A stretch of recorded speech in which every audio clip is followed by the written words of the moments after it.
By the fall of 1941, the German war machine, fed by the strong economic resources from their occupation of countries throughout Europe, was determined to target Moscow next. The Red Army and the civilians fought back vehemently and suffered enormous casualties. As events unfolded, the creation of a front in Western Europe became as important as ever. It was crucial to disperse the German forces and weaken their economic power.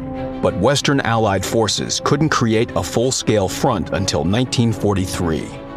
With battles stretching from the Pacific to Africa to this point in World War II, it simply wasn't possible to strike and liberate German-occupied France. Only during the conferences in Casablanca and Tehran in 1943 was the decision made to regroup.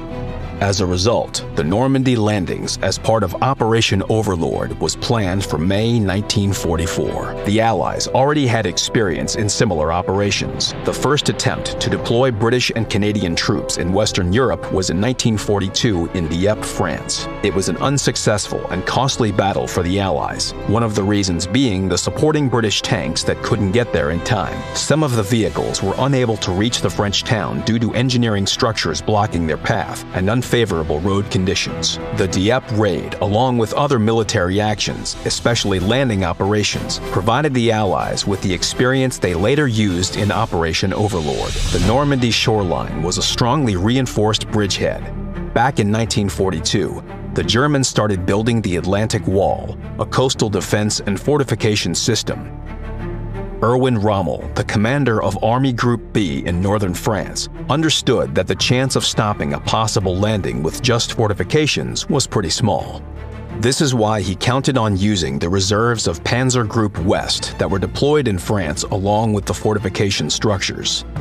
The Panzer Group consisted of a big number of units equipped with contemporary vehicles including Tigers and Panthers. The troops were battle-hardened in Africa and on the Eastern Front. The Allied landing was guaranteed to be hard and demanding. In the meantime, the Allies decided on the landing spot. It needed to be close to the British Isles so that the Allied Air Force could efficiently support the landings and engage the Germans. Also, landing heavy vehicles required proper beaches that were suitable for heavy vehicles. The most fitting places were on the coast near Calais, Normandy, and Brittany. The idea of landing in Calais was declined as it was seen as the most obvious. The Germans thought so too. They posted military reserves there, and the region's defensive structure system was reinforced. A risky decision was made. The landing must happen on the Normandy shoreline. However, they were far from ideal for this purpose. The German forces were least expecting to encounter the Allies here, as they reasoned it was impossible to perform long combat operations without the access to infrastructure of a large port. To solve this problem, Allied forces developed artificial Mulberry harbors and a piping system to provide fuel straight across the English Channel. Tanks played a very important role in the operation. They would cover the infantry and help with the advance. But how do you deploy vehicles at the same time as the infantry? How could these heavy vehicles traverse the beaches and German engineering structures? The tanks were modified with additional modules for this purpose. The Americans invented deep wading kits to traverse shallow waters.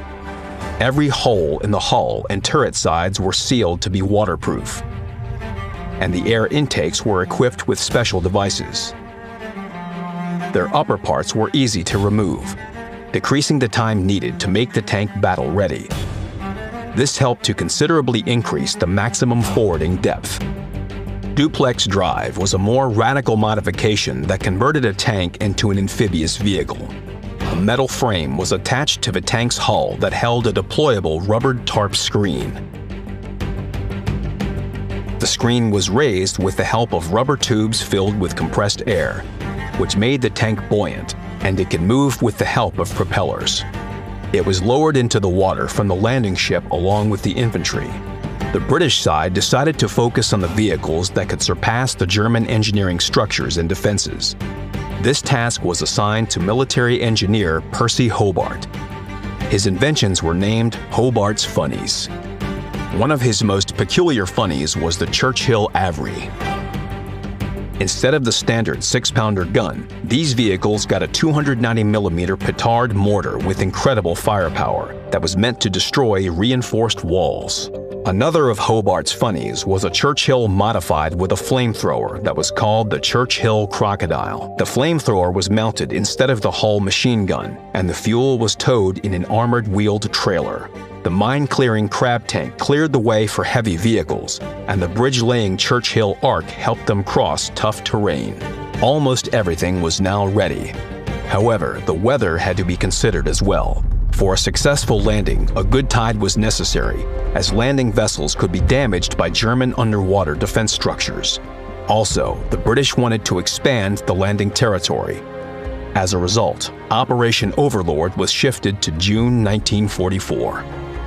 3 British landing zones were defined: Gold Beach, Juno Beach, and Sword Beach, as well as 2 American ones, Utah Beach and Omaha Beach. The British command allocated a separate tank unit for each zone. Hobart's 79th Armored Division and their funnies were operating on Gold. On June 6, 1944, at 7:25 a.m., hundreds of soldiers of the 1st Battalion, Hampshire Regiment heard the ashore command. The tension among the personnel was unbearable. Clenching and squeezing their weapons in anxiety, soldiers approached the shore in the landing vessels through the gusting wind. But the German forces were ready to meet them with heavy fire. The British suffered heavy losses within the first minutes of battle. The duplex drive tanks were landing directly on the beach because of the storm. As soon as the vehicles started supporting the infantry, German defenses in the landing zone were quickly penetrated. Sherman Crabs and other engineering tanks cleared the paths through minefields, and the British forces started advancing deeper into German-occupied France. The tensest events unfolded on Omaha Beach. The 741st, 743rd, and 745th Tank Battalions were supposed to support this zone. 27 out of 29 Sherman DDs of the 741st Tank Battalion sunk while attempting to reach the shore. The commander of the 743rd Tank Battalion decided to land their duplex drive tanks straight on the beach. A part of the 745th Battalion's tanks, along with the command staff, couldn't reach the shore until 10 a.m. on the 7th of June because of the storm and heavy fire. The situation with the Allied forces seemed very dire in some places. The troops were an easy target on the open shoreline, which led to colossal losses. 4,000 men were killed or went missing in action that day on Omaha Beach alone. However, the Germans didn't manage to place their reserves and coordinate the actions of separate units, which played into the Allies' hand. This, along with the work of tankers and the engineering equipment, helped retake and expand the landing zones further and hold the bridgehead. After the Allied landing, their forces would go on to liberate France from German occupation and pierced through western boundaries of Germany despite heavy losses. At the same time, Operation Bagration, a massive Red Army assault, was developing on the Eastern Front, which liberated the Belarusian SSR, the Lithuanian SSR, and part of Poland. From this point onwards, the Allies had the upper hand, and as a result, the end of the Second World War in Europe came much quicker. Operation Overlord was the largest landing operation in history. The great and valiant contributions of the UK, the US, Canada, France, Belgium, Netherlands, Poland, and Norway all played their part in the victory on the Normandy shoreline.